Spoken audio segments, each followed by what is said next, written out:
हर हर महादेव। प्यारे भक्तों, महादेव जी कहते हैं, कैसे हो मेरे बच्चे। मैं जानता हूँ तुम मेरे संदेश की प्रतीक्षा कर रहे थे। आज मैं तुम्हें बहुत ही प्यारा संदेश देने आया हूँ जो तुम्हारे प्रेम से जुड़ा हुआ है। मेरे बच्चे, इस संदेश को पूरा सुनना और ध्यान पूर्वक सुनना। इस संदेश में बहुत से ऐसे राज छिपे हैं जो तुम्हें अभी तक नहीं पता है। तुम्हें ऐसी ऐसी बातें पता लगनी हैं जो बहुत ही आवश्यक है। मेरे बच्चे, तुम्हें बताना चाहता हूँ कि जिससे तुम बहुत प्रेम करते हो उसे तुमसे कोई अलग करना चाहता है। मेरे बच्चे, महसूस करो, पहले वह तुम्हारा ख्याल रखता था, तुम्हारी हर बात मानता था, तुम्हारे बिना कहे ही समझ जाता था, बिन मांगे तुम्हें वह हर चीज देता था। अब तुमसे बात बात पर गुस्सा करता है, तुम्हारे ऊपर भी तुम्हारी बात को समझता नहीं है, तुम्हारी बात को अनसुना अनदेखा कर देता है। तुम जैसा चाहते हो वैसा वह कभी नहीं कर रहा है। तुम्हारे जीवन में खटास होने लगी है। तुम दोनों एक साथ बैठते ही झगड़ा करने लगते हो। तुम्हारा प्रेम उसके हृदय से काफी हद तक कम हो गया है। तुम दोनों के बीच में कोई आ गया है। वह स्त्री भी हो सकती है और पुरुष भी हो सकता है जो तुम्हारे बीच आ रहा है और तुम्हारे प्रेम को तोड़ने का संभव प्रयास कर रहा है। लेकिन मेरे होते हुए यह होगा नहीं। मैं ऐसा कभी होने नहीं दूंगा, क्योंकि मैं जानता हूँ यह गलत है और तुम भी जान लो कि मैं ऐसा कभी नहीं होने दूंगा। तुम्हारे जीवन में जब प्रेम समाप्त होने लगता है तो तुम्हें अपने जीवन बहुत भारी लगने लगता है कि तुम जी क्यों रहे हो। मन तुम्हें अपने प्रेम को मेरी शक्ति की सहायता से अपना बनाना होगा। किसी तीसरे को बीच में आने की कोशिश को नाकाम करना होगा। स्त्री पुरुष के लिए करें और पुरुष स्त्री के लिए। यदि आपके जीवन साथी जिसका मन उखड़ा उखड़ा रहता है, आप उससे ज़्यादा से ज़्यादा ऐसी बातों को करो जो उसे बहुत अच्छी लगती हो। ज़्यादा से ज़्यादा उसका मन लुभाने की कोशिश करें। जिस बात में वह खुश होता है उस बात को बार बार उसके सामने करें। जिस बात से उसे चिढ़ होती है वैसी बात उसके सामने ना लेकर आएं। उसके सामने से उन चीज़ों को हटा दें जिन चीज़ों को वह पसंद करता नहीं है। वह कार्य ना करें जो वह पसंद नहीं करता, क्योंकि कई बार तुम्हारा कोई ऐसा कार्य जो उसकी इच्छा के विपरीत है उसे क्रोधित करता है। ये तुम्हारे बीच में कोई इंसान है जो तुम अपने आप को ज़्यादा से ज़्यादा सुंदर और आकर्षक बनाने की कोशिश करो। यदि स्त्री अपनी सुंदरता को निखार कर नहीं रखती है तो वह अपने पति को लुभा नहीं पाती है। स्त्री का सदियों से अधिकार रहा है सजने संवरने पर। जो तुम्हारा अधिकार है उससे तुम वंचित मत रहो। मेरे बच्चे, ध्यान रखो कि शर्म के गहने को हमेशा पहन कर रखो। ध्यान रखो कि उसको किस बात में प्रसन्नता होती है। इन्हीं बातों को दोहराने की कोशिश करो।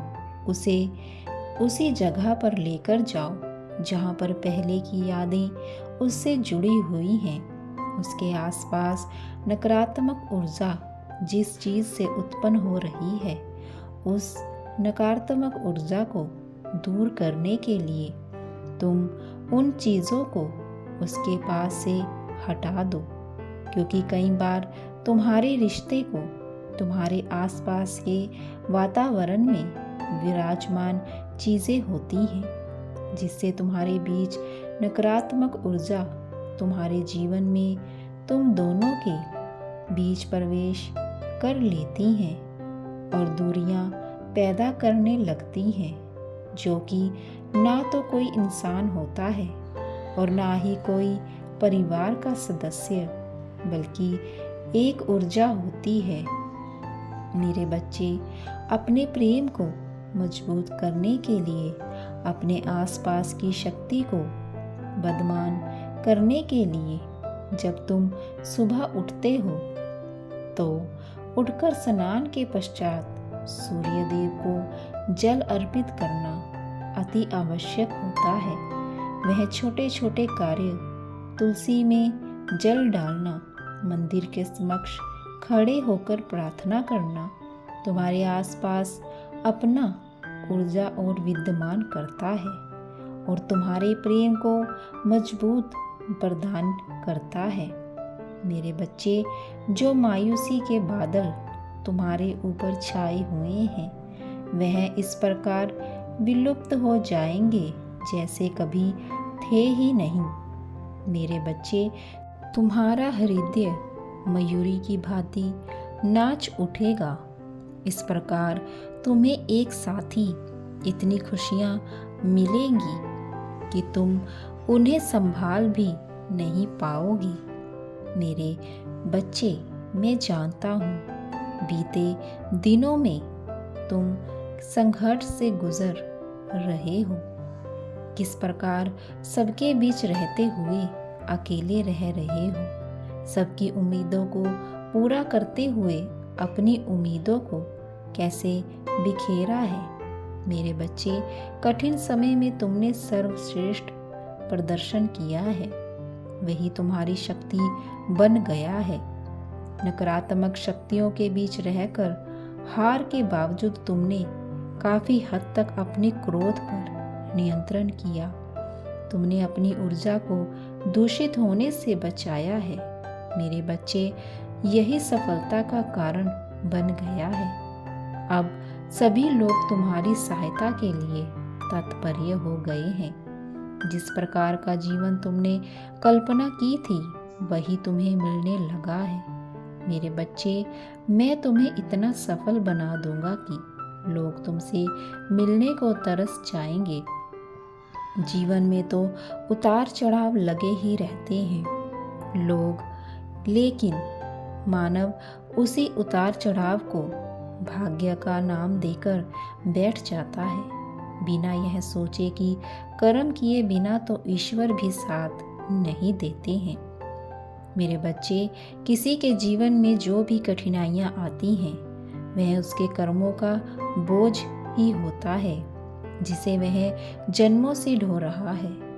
जब तक वह अपने पुण्य कार्यों से उसे उतार नहीं लेता, तब तक जीवन की पवित्र नदी में वह स्वश कैसे रह पाएगा।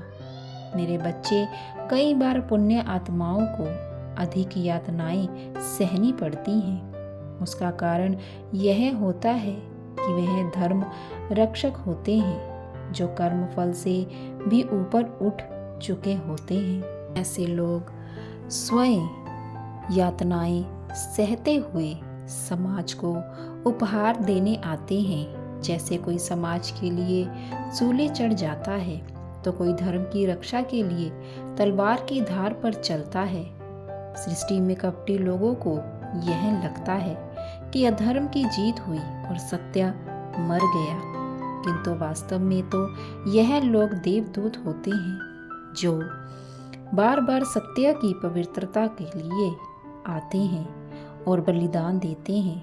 वास्तव में अधर्म बार बार मरता है और सत्य बार बार जीतता है, किंतु इसके बीच में जो घटनाएं घटित होती हैं, उसका सहायक पुण्य आत्माओं को बनाना ही पड़ता है। मेरे बच्चे, अब तुम निडर होकर जीवन में आने वाली खुशियों का दिल खोल कर स्वागत करो, चाहे कितनी भी बड़ी विपदा सामने क्यों ना हो। मेरे बच्चे, यह सिमरन रखना कि मैं साथ हूँ तुम्हारे, तुम्हारा सदा कल्याण हो। मैं सदैव तुम्हारे साथ रहूँगा, मेरा आशीर्वाद सदैव तुम पर बना रहेगा। हर हर महादेव।